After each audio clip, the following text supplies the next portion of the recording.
네, 무더위에도 불구하고 수요예배에 자리에 나오신 성도님들 모두에게 주님의 크신 은혜와 은총이 가득하시길 예수님의 이름으로 축복합니다. 네, 사사에는 대사사, 소사사가 있다고 말씀을 드렸죠. 그래서 대사사는 옷에 찐득이 입삼 이것만 생각하시면 된다고 말씀을 드렸고, 소사사는 삼돌이야 이바펠 이것만 생각하시면 된다고 말씀을 드렸었습니다. 자, 오늘은 사사가 2명이나 되는데요. 자, 대사사인지 소사사인지 한번 맞춰 보시겠습니까? 오늘 말씀의 제목이 뭐죠? 돌라 그리고 야일입니다.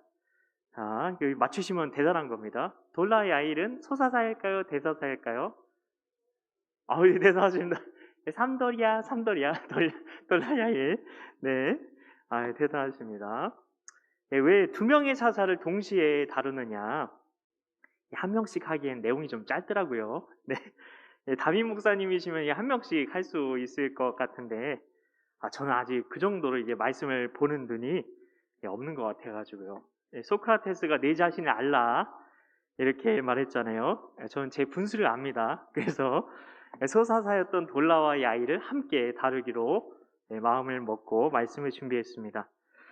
지난번에 말씀을 드렸던 것처럼 이 대사사, 소사사라는 말이 성경에 있는 것도 아니고 뭐 이야기도 별로 안 나온다고 이렇게 해가지고 삼손이나 뭐 기드온 같은 사사보다 좀 이렇게 덜 중요하다 이렇게 생각을 하시면 안 됩니다.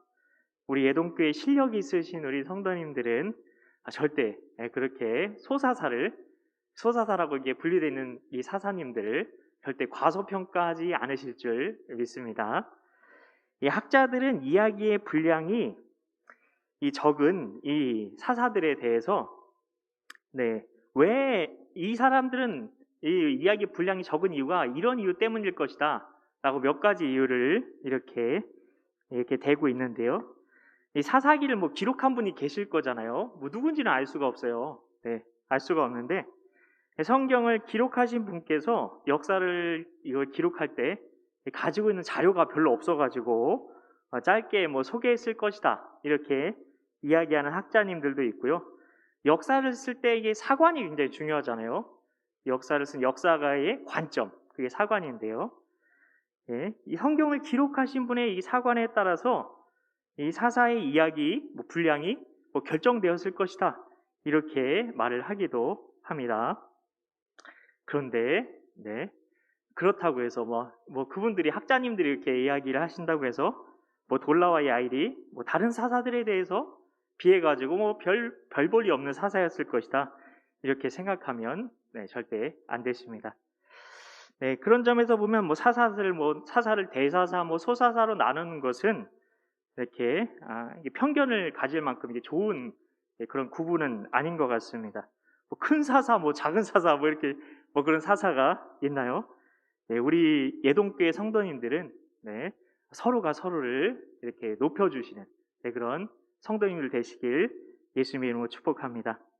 근데 이미 이 자리에 나오신 우리 성도님들은 이미 그런 분들만 와 계신 것 같아요.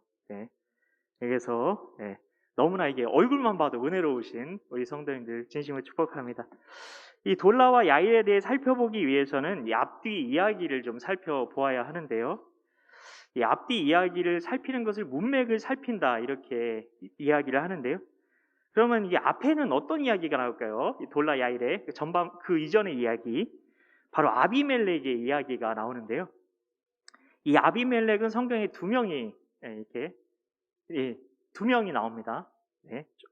근데 좀 정확하게 얘기하면 아비멜렉이 이게 그 블레셋 왕을 아비멜렉이라고 했거든요. 그런 의미에서 보면 딱 2명이라고 할 수는 없는데 어쨌든 2부류라고 할 수 있을 것 같아요. 2개로 나눠지는데요. 어쨌든 블레셋 왕 아비멜렉이 있었고, 그리고 기드온의 아들 아비멜렉이 나오는데요. 이 돌라와 야일 앞에 나오는 이야기는 기드온의 아들 아비멜렉의 이야기입니다.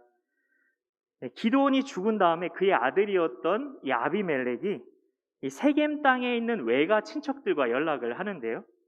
그래서 세겜 사람들이 70명의 그 형제가 있었는데 아비멜렉에게 그 중에 자기를 왕으로 세우도록 꾸미고 은 70개로 분량배를 사서 그들의 지지를 받고 자기 형제 70명을 한 반석 위에서 죽이고 권력을 잡게 됩니다.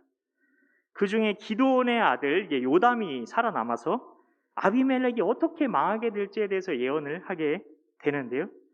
요담의 예언대로 아비멜렉은 왕이 된 지 3년 만에 세겜 사람들에 의해서 배신을 당하고 결국 한 여인이 던진 맷돌 짝에 머리를 맞고 그 자리에서 죽고 맙니다. 굉장히 비참한 죽음이었죠. 이 사사 돌라의 이야기는 이 아비멜렉의 시대를 닫는 이야기다. 그렇게 볼 수 있고요. 그러면 야일의 이야기는 어떤 이야기냐? 사사 입다 이야기가 그 뒤에 나오거든요. 그래서 사사 입다의 시대로 들어가는 문을 여는 역할을 하는 것이 사사 야일이라 이렇게 말씀을 드릴 수가 있습니다. 사사기 10장은 이렇게 시작을 하는데요. 1절 말씀을 같이 한번 읽어 보겠습니다. 아비멜렉의 뒤를 이어서 1절 말씀 띄워주십시오. 아비멜렉의 뒤를 이어서 이사갈 사람 도도의 손자 부하의 아들 돌라가 일어나서 이스라엘을 구원하니라. 그가 에브라임 산지 3일에 거주하면서. 아멘. 그도 분명히 이스라엘을 구원했다고 말하고 있습니다. 그런데 누구로부터 구원했는지는 안 나옵니다. 사사 기드온은 미디안으로부터 이스라엘 민족들을 구원했었죠. 그러니 기드온이 죽고 나서 미디안이 다시 괴롭혔을까 이렇게 생각을 해볼 수도 있겠지만 그건 아니었습니다. 왜냐하면 사사기 8장 28절에 보면 미디안이 이스라엘 자손 앞에 복종해서 다시는 그 머리를 들지 못했다 이렇게 나와 있고 실제로 성경에서 더 이상 미디안에 대한 이야기가 나오지 않기 때문입니다. 그러니 미디안은 아니었을 겁니다. 아마 아비멜렉이 죽고 나서 이스라엘 내부의 갈등이 일어났을 것으로 보이는데요. 이 사사 돌라의 이름의 뜻은 벌레라고 합니다. 벌레. 아이고, 사람 이름을 어떻게 벌레라고 지었을까 싶은데요. 나중에 이제 목사님이 코로나 백신 맞고 이게 집단 면역 되는 거 얘기를 하셨는데 나중에 우리 코로나 백신 맞고 해외여행 다시 우리 성지순례 가야죠. 이스라엘.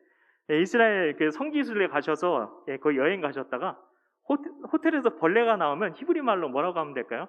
돌라 전화 이렇게 하셔가지고 읽으시면 됩니다. 왜 그의 부모님은 왜 하필 이 정말 귀한 이게 자식에게 벌레라는 이름을 붙여줬을까요? 물론 미리암이나 야곱, 미리암은 싸가지였고 야곱은 거짓말쟁이 그런 이름도 있긴 했지만 성경에 어쨌든 벌레가 맨 처음 나온 부분은 만나에 대한 이야기, 하늘에서 내린 그 만나 있잖아요. 만나에 대한 이야기에서입니다. 하나님께서는 만나를 다음 날까지 두지 말라고 하셨는데 이스라엘 백성들은 불순종했고 만나가 상했을 때 거기에서 나온 게 벌레였죠. 거기서 최초로 벌레에 대한 이야기가 나오고 있는데요. 이 벌레는 레위기에서 부정해지게 만드는 것으로 가장 비참한 인생을 벌레 같은 인생에 비유를 했습니다. 그런데 여기서 말하는 벌레인 톨라는 지렁이라고 할 수 있다. 지렁이. 이사야서 41장 14절에 이 말씀이 나오는데요. 이걸 개역 한글로 보면 이렇게 되어 있습니다. 지렁이 같은 너 야곱아 이렇게 시작이 됩니다. 이 지렁이가 바로 이 돌라인데요. 약하고 힘이 없어 보이지만 강력한 힘을 가지고 적을 무찌르는 벌레를 말합니다. 이 돌라의 어머니는 아들이 약하고 힘이 없어 보이는 이 이스라엘 나라를 일으키는 구원자가 되기를 바라는 마음에서 그의 이름을 돌라라고 지어 주신 것이라는 것이죠. 하나님께서는 우리를 향해서 돌라와 같은 누구누구야 이렇게 부르시면서 나는 너를 믿는다 그렇게 말씀하시는 줄 믿으시기 바랍니다. 이 아비멜렉이 이스라엘을 다스리는 동안 나라가 굉장히 황폐해졌습니다. 그런 이스라엘을 다시 일으킬 자로 하나님께서는 돌라를 준비시키셨다는 겁니다. 이처럼 하나님은 우리를 통해서 영적으로 예배의 삶이 무너져 있는 우리를 이 지금 대한민국을 코로나로 인해서 영적으로 굉장히 무너져 있는 이 대한민국을 다시 일으키길 원하신다는 것입니다. 이 사사 기드온의 시대가 딱 우리 지금 상황과 비슷했습니다. 예배가 굉장히 무너져 있었어요. 이스라엘 백성들의 신앙이 어땠는지 잘 알 수 있는 말씀이 있는데요. 사사기 8장 27절 말씀을 같이 한번 읽어보겠습니다. 기드온이 그 금으로 에봇 하나를 만들어 자기의 성읍 오브라에 두었더니 온 이스라엘이 그것을 음란하게 위함으로 그것이 기드온과 그의 집에 올무가 되니라. 아멘. 기드온은 정말 그렇게 믿음이 좋았던 기드온이 금으로 에봇 하나를 만들어서 자기 고향 오브라에 둡니다. 이 때문에 이스라엘이 우상을 숭배하게 되었는데요. 우리는 에봇 하면은 이게 레위기나 그런 데 보면은 제사장의 옷을 떠올리게 되는데요. 근데 여기서 말하는 옷은 금으로 만든 신상을 뜻합니다. 기드온이 금으로 신상을 만들어서 온 이스라엘 백성이 또 우상 숭배에 빠지게 만들었던 겁니다. 이런 가운데 40년이라는 시간이 흘러간 거고 그의 아들 아비멜렉이 형제들을 죽여서 이스라엘 땅을 무고한 피로 물들이게 되었던 거죠. 이스라엘을 기드온 가문이 엄청난 죄의 구렁텅이로 몰아넣고 있는 상황이었던 것입니다. 하나님께서는 영적으로 주저앉은 교회를 그냥 두지 않으신다는 겁니다. 우리는 때로 교회에 대해서 굉장히 걱정을 많이 합니다. 굉장히 많이 하세요. 이게 무슨 리서치 회사나 그런 데서도 굉장히 교회에 대해서 걱정을 많이 하는데요. 교회가 이렇게 가다가 망하면 어떻게 되냐고. 세상 사람들이 오히려 걱정을 해주기도 하는데요. 왜냐하면 다음 세대가 없어서 걱정입니다. 이렇게 이야기를 하더라고요. 그러나 걱정할 필요가 없습니다. 우리는 교회를 교회되게 하는 게 우리라고 생각할 수 있는데요. 그러나 교회를 교회되게 하는 것은 하나님이신 줄 믿으시기 바랍니다. 하나님의 사람을 세우셔서 교회를 교회되게 하시는 것도 하나님이십니다. 역사는 지금 하나님께서 이끄시는 대로 가고 있는 것입니다. 하나님의 뜻을 막을 수 있는 사람은 아무도 없습니다. 우리가 제대로 못해가지고 하나님 나라가 이루어지지 못하는 일은 없습니다. 정말 우리가 걱정해야 되는 것은 교회가 아니라 우리 자신이라는 겁니다. 우리 자신만 바로 서면 되는 줄 믿으시기 바랍니다. 이 요한계시록에는 소아시아에 있던 7교회에 주님께서 보내신 편지가 실려 있죠. 잘 알고 계실 텐데요. 그 편지에 나와 있는 교회가 지금 어디 있습니까? 어떤 교회도 남아있지 않습니다. 하나님께서는 그 중에 한 교회였던 에베소 교회에 이렇게 말씀하셨죠. 계시록 2장 5절 말씀 같이 읽어보겠습니다. 그러므로 어디서 떨어진 것을 생각하고 회개하여 처음 행위를 가지라. 만일 그리하지 아니하고 회개하지 아니하면 내가 내게 가서 내 촛대를 그 자리에서 옮기리라. 아멘. 촛대를 옮긴다는 말씀이 무엇입니까? 촛대는 요한계시록 1장에 보면 교회를 말하고 있습니다. 그러니 촛대를 옮기신다는 말은 너에게서 교회라는 이름표를 떼버리겠다, 이렇게 말씀하시는 거죠. 하나님께서는 그렇게 또 다른 교회를 얼마든지 세우실 수 있다는 겁니다. 이것이 하나님의 방식입니다. 그렇기 때문에 우리는 교회 걱정이 아니라 내가 하나님 나라를 위해 쓰임받지 못할까, 이것을 걱정해야 한다는 것이죠. 돌라는 하나님 나라를 위해서 쓰임받는 사람이 되고 싶었습니다.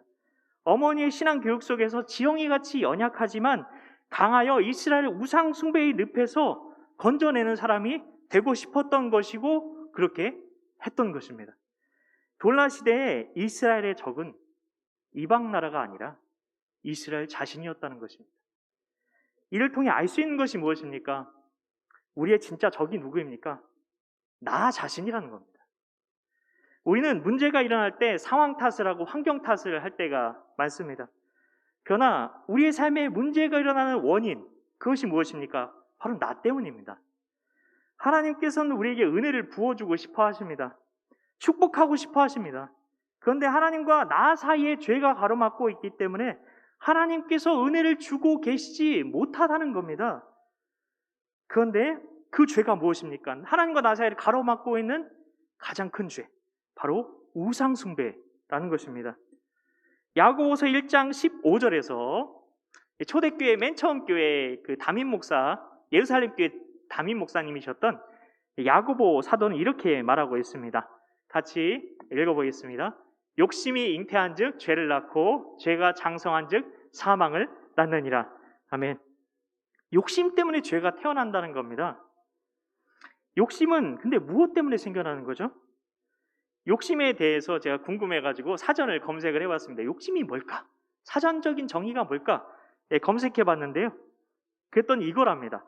분수에 넘치게 무엇을 탐내거나 누리고자 하는 마음이 욕심이다.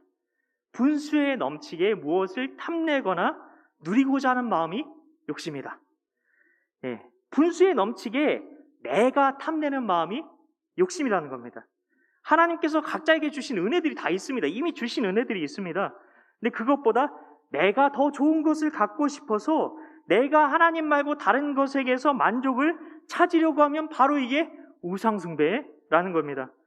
우상숭배가 모든 죄의 뿌리라는 것입니다. 우상숭배를 하는 나 자신이 진짜 나의 원수일 수 있다는 것입니다. 환경이 문제가 아니고 상황도 문제가 아니고 내가 미워하는 어떤 그 사람이 아니라는 것입니다. 사사돌라는 이스라엘을 우상숭배하는 그 죄로부터 건져내려고 했던 하나님의 진짜 사사였던 것입니다. 결코 성경에 한 줄밖에 안 나오는 그런 보잘것없는 그런 하찮은 사사가 아니었다는 것입니다. 네.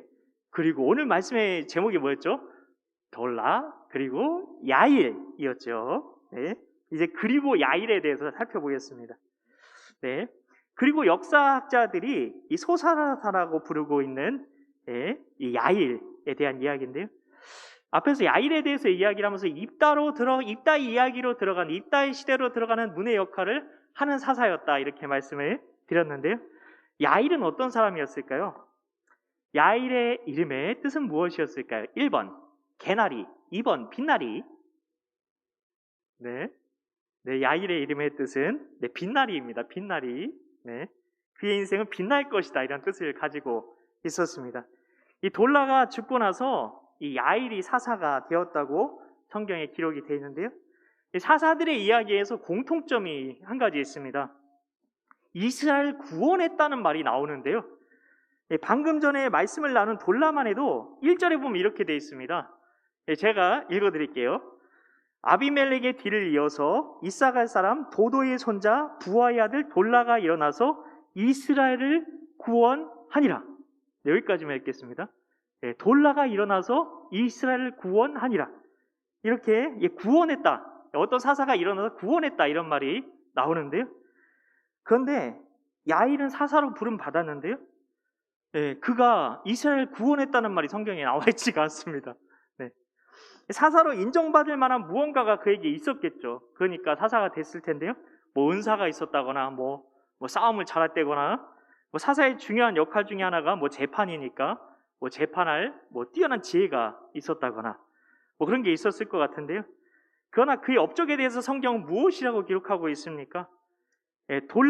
앞선 돌라는 기드온으로부터 시작된 영적인 우상 숭배의 죄에서 이스라엘을 건져냈던 사사였습니다.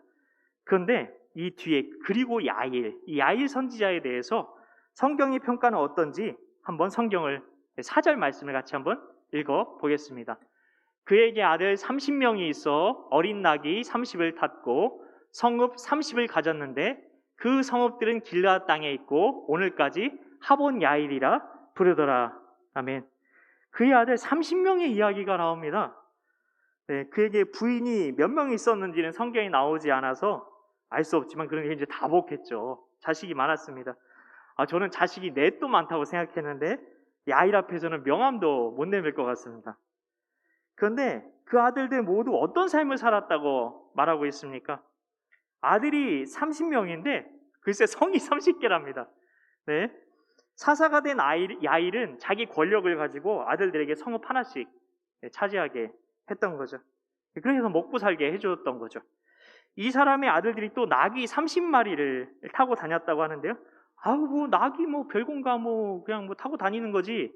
그렇게 싶을 수 있는데요.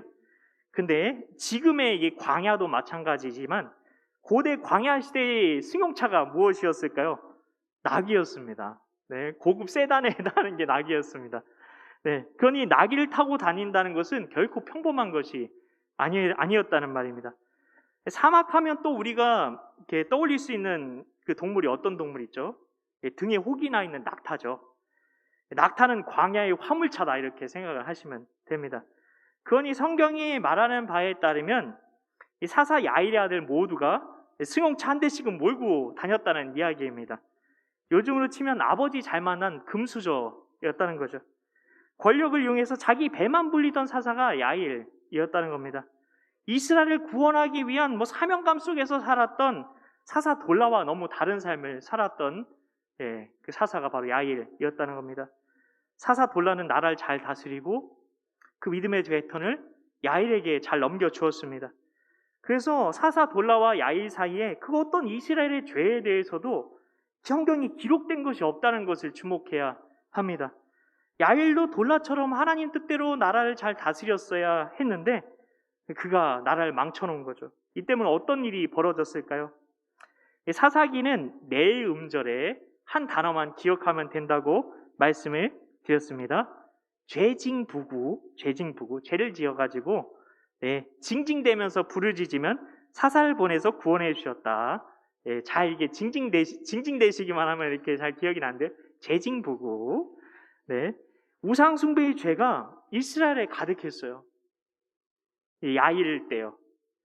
그 죄의 뿌리는 욕심과 하나로 연결이 되어서 언제든지 그 죄의 그 본물이 터져 나올 수 있는 상황이었습니다. 이 죄의 보가 터지지 않게 이스라엘을 다스리는 것이 사사의 역할이었는데 이스라엘의 영적인 상태에 대해서 아무 관심이 없던 사사 야일이 그분께 좋은 일을 해줬던 거죠. 그분이 누구입니까? 성은 마시오, 이름은 기님. 마귀님. 드디어 이제 기회를 잡은 마귀는 볼을 터뜨리는 데 성공합니다. 사사기 10장 6절 말씀 같이 읽어보겠습니다. 이스라엘 자손이 다시 여호와의 목전에 악을 행하여 바알들과 아스타롯과 아람의 신들과 시돈의 신들과 모압의 신들과 암몬 자손의 신들과 블레셋 사람들의 신들을 섬기고 여호와를 버리고 그를 섬기지 아니하므로 이스라엘이 하나님 목전에 악을 행했다는 겁니다. 지난번에 목전은 히브리 말로 아인이라고 말씀을 드렸어요. 아인, 눈을 뜻한다고도 말씀을 드렸는데요. 영어로 눈이 뭐죠? eye. 그래서 아인이라는 말에서 아이라는 말이 나온 게 아닌가 싶기도 한데요. 믿거나 말거나 하십니다. 하나님이 어쨌든 다 보고 계신데 이스라엘이 뻔뻔스럽게 또 우상 숭배의 죄를 저지르고 있다는 겁니다. 사사 돌라와 야일, 완전히 다른 인물을 성경에서 그 두 인생을 비교해서 보라는 듯이 모아놓은 것 같습니다. 어떻게 그 두 사람의 인생이 그렇게 달랐을까요? 돌라는 하나님의 영광을 위해 살았고 야일은 자기 영광을 위해 살았던 것입니다. 우리는 어떤 인생을 살아가고 있습니까? 돌라는 이름부터 벌레였습니다. 벌레.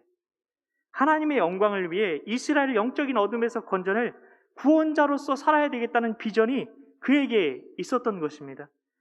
우리가 진정한 축복을 누리면서 살아갈 수 있는 그 길이, 그 비결이 무엇일까요? 하나님의 영광을 위해 사는 비전을 품으시기 바랍니다. 우리는 하나님의 영광을 위해서 돈 많이 벌겠습니다. 하나님의 영광을 위해 세계적인 과학자가 되겠습니다. 하나님의 영광을 위해서 BTS 같은 연예인이 되겠습니다. 라고 합니다. BTS는 참고로 요즘 아이들이 엄청 좋아하는 가수 방탄소년단을 말합니다. 세계적으로 엄청 유명한데요. 이 야일도 처음에는 이 사사였기 때문에 하나님의 영광을 위해 살겠다고 다짐했을 겁니다. 하나님의 영광을 위해서 제가 돈도 많이 벌고요. 하나님의 영광을 위해서 제가 유명해지기도 하고요. 그런데 잘 생각해 보십시오. 돈, 성공, 명성 등 이것이 다 무엇입니까? 우상 아닌가요? 우상 아닌가요? 돈, 성공, 명예. 우리는 하나님의 영광이라는 명분으로 우상 숭배의 죄를 합리화하며 살고 있지 않았습니까? 이런 게 자기 영광을 위해 사는 겁니다. 하나님의 영광을 위해서 내가 무엇을 한다고 하지만 하나님의 영광을 위해서 내가 어떤 비전을 가지고 그렇게 살아간다고 하지만 그것이 결국 자기 영광을 위해 살아가는 것일 수 있다는 것입니다. 우린 돌라의 길로 걸어가야 할 것입니다. 그런 자신을 벌레라고 고백하는 삶을 살았습니다. 내 자신을 벌레라고 고백한 아주 귀한 분이 계십니다. 누구일까요? 시편 22편 6절 말씀을 같이 읽어보겠습니다. 나는 벌레요 사람이 아니라 사람의 비방거리요 백성의 조롱거리이니이다. 십자가에 달리신 예수님이 자신을 벌레라고 고백하셨습니다. 예수님께서는 세상을 살리시기 위해 벌레처럼 되심으로 십자가를 지셨던 것입니다. 우리도 이런 십자가의 길로 가시길 축복합니다. 우리가 하나님의 영광을 위해 살아간다는 것은 나의 십자가를 지고 주님의 뒤를 따라가는 삶을 산다는 것을 말하는 것입니다. 세상의 헛된 욕심 다 버리고 교만한 마음을 다 버리고 주님께서 나 같은 죄인을 위해 베풀어 주신 그 큰 은혜를 갚고자 하는 마음으로 나의 몸을 산제물로 삼아 주님께 드리는 삶을 살아가는 것이 하나님의 영광을 위한 삶이라는 것입니다. 이런 삶을 살게 되면 하나님께서 복은 알아서 패키지로 주시는 겁니다. 복은 복을 추구하는 사람이 아니라 하나님을 추구하는 사람에게 주심을 믿으시기 바랍니다. 이런 삶이 진정한 축복을 누리는 길이라는 것입니다. 돌라의 자녀들, 야일의 자녀들, 그 두 이렇게 자녀들의 운명은 어떠했을까요? 하나님의 영광이라는 명분으로 복을 거머쥐어 주려고 했던 그 야일의 자녀들, 반면 정말 하나님의 영광만을 위해서 일생을 묵묵하게 보이지 않게 벌레처럼 살았던 돌라의 자녀들, 그 끝이 달랐을 겁니다. 야일의 자녀들은 우상숭배의 죄 때문에 이방 민족들이 쳐들어왔을 때 뭐 성 하나씩 다 가지고 있고 나귀 한 마리씩 타고 있으면 뭐합니까? 다 뺏겼겠죠. 반면 돌라의 자녀들은 이 세상에서 가진 건 없을 수 있습니다. 하지만 저 영원한 하늘나라에서 썩지도 쇠하지도 않는 유업을 상속받지 않았을까요? 성도 여러분, 나는 하나님의 영광을 위해 살아가고 있습니까? 혹시 하나님의 영광을 위해 산다고 내가 생각은 하지만 말씀에 비춰보면 나의 영광을 위해 살고 있지 않았습니까? 벌레와 같이 하나님의 영광만을 위해 살았던 사사돌라, 그리고 스스로가 자기 인생을 빛내려고 살았던 야일, 두 사람의 인생을 통해 하나님께서 우리에게 지금 이렇게 말씀하신다고 믿습니다. 오직 하나님의 영광만을 위해 살아라. 그러면 내가 내 스스로 빛나는 인생이 아니라 내가 친히 너를 빛나는 인생으로 만들어 주리라. 내가 반드시 너를 축복하리라. 말씀하시는 그 하나님을 믿고 신뢰하며 따라가실 예수님의 이름으로 축복합니다. 우리 반드시 내가 너를 축복하리라 우리 같이 찬양하면서 기도하겠습니다.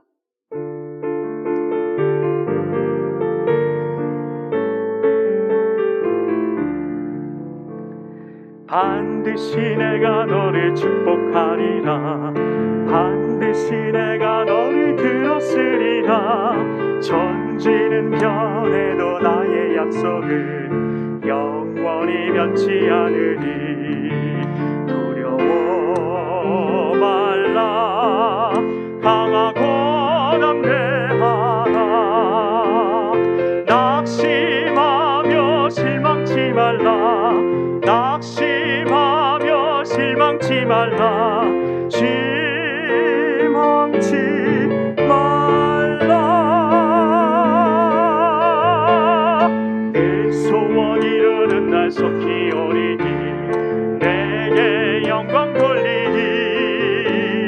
내 소원 이루는 날 속히 오리니 내게 영광 돌리니. 2절입니다. 반드시 내가 너를 축복하리라.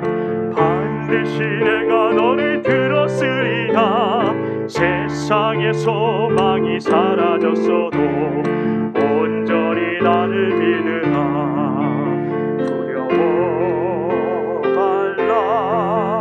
강하고 담대하라. 인내하며 부르짖으라.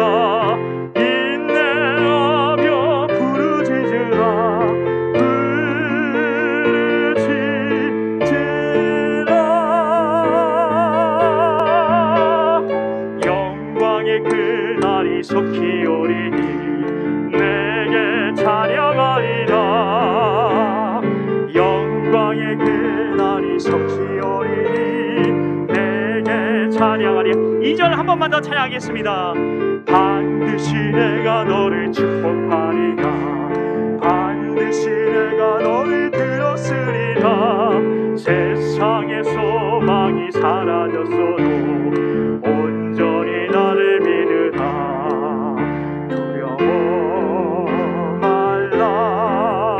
강하고 담대하라. 인내하며 부르짖으라. 인내하며 부르짖으라.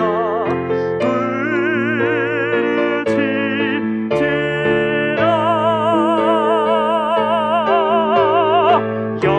영광의 그날이 속히 오리.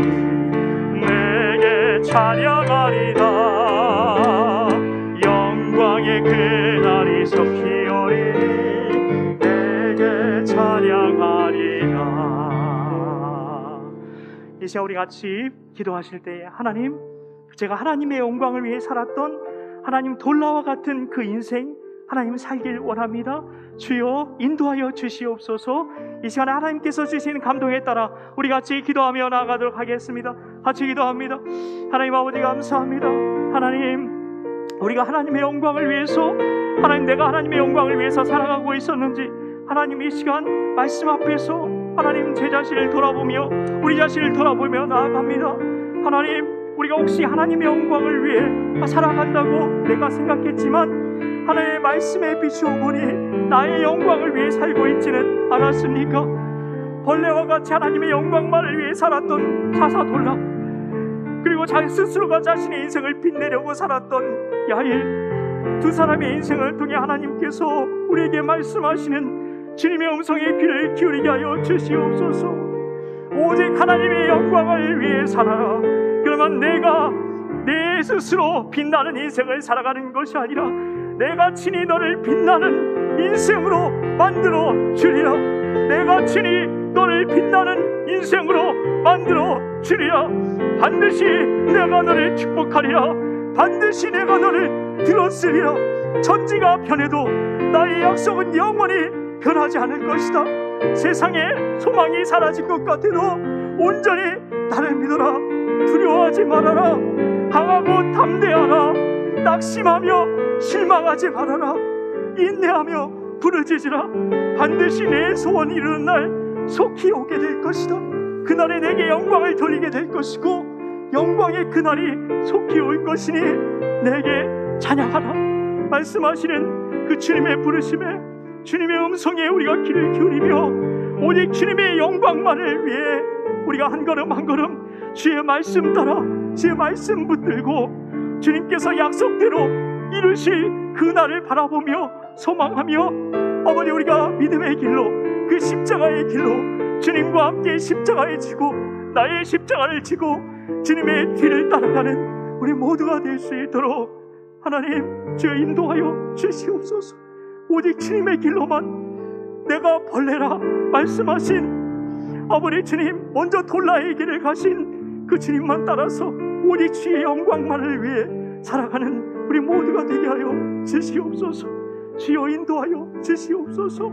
오직 말씀 안에서 자루나 우러나 지치지 않고 담임 목사님을 통해 주시는 그 말씀에 한 걸음 한 걸음 순종만 하다 보면 하나님께서 축복하실 텐데, 하나님, 우리가 매주마다 목사님을 통해서 강단에서 주시는 그 말씀이 얼마나 귀한 것인지, 하나님, 하늘에서 우리에게 축복을 주시게 부어주시는 만나와 같은 것인데, 하나님, 그것을 우리가 아버지 주님 받고서 그것을 받아 먹지 않기 때문에 그 말씀에서 아버지 그 말씀 만나를 통해서 우리가 생명의 양식을, 축복을 받아 먹어야 할 텐데 그것이 썩어서 벌레가 나왔던 것처럼 우리 인생의 그런 인생길을 우리가 반복해서, 그런 실수를 반복해서 사사기에 나오는 이스라엘 백성들처럼 아버지, 우리가 반복해서 그런 실수 가운데에 아버지 주님 넘어진 가운데 살아가고 있지 않습니까? 하나님, 우리가 주의 말씀에 아버지 축복의 아버지 주님 자리로 우리를 부르시는 그 부르심에 우리가 순종하여서 믿음으로 반응하여서 우리가 모이기 힘들수록 더욱더 예배의 자리에 나오기를 힘쓰고 기도에 힘쓰고 말씀을 더욱더 사모하는 우리 모두가 될 수 있도록 주여 인도하여 주시옵소서. 하나님, 주님께서 원하시는 진정한 주님의 뜻이 무엇인지 우리가 온전히 주의 음성에 날마다 귀 기울이며 아버지 목사님을 통해 주시는 하나님의 그 귀한 말씀에 순종하는 우리 모두가 되게 하여 주시옵소서. 믿고 감사드리오며 예수님의 이름으로 기도하옵나이다. 아멘. 하늘에 계신 우리 아버지, 아버지의 이름을 거룩하게 하시며 아버지의 나라가 오게 하시며 아버지의 뜻이 하늘에서와 같이 땅에서도 이루어지게 하소서. 오늘 우리에게 일용할 양식을 주시고 우리가 우리에게 잘못한 사람을 용서하여 준 것 같이 우리 죄를 용서하여 주시고 우리를 시험에 빠지지 않게 하시고 악에서 구하소서. 나라와 권능과 영광이 영원히 아버지의 것입니다. 아멘.